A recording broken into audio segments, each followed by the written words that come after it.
The Israelites' spiritual eyes were closed, and they were relying on their natural eyes. So many believers are walking through today's wilderness the same way, not trusting in God, but trusting in what they see with their natural eyes. They are totally void of faith. When I gave my life to God, it was as if blinders were removed from my eyes.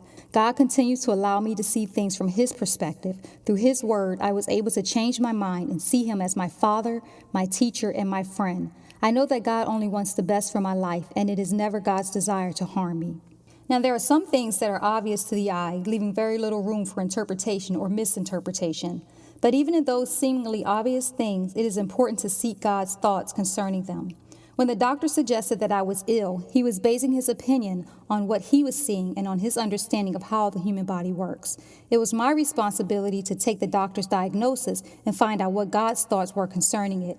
It is common for people to approach life from our own perspectives, but God requires us to be uncommon in our thinking concerning His ways. Again, this is easier said than done. Oftentimes, life dictates our perspective.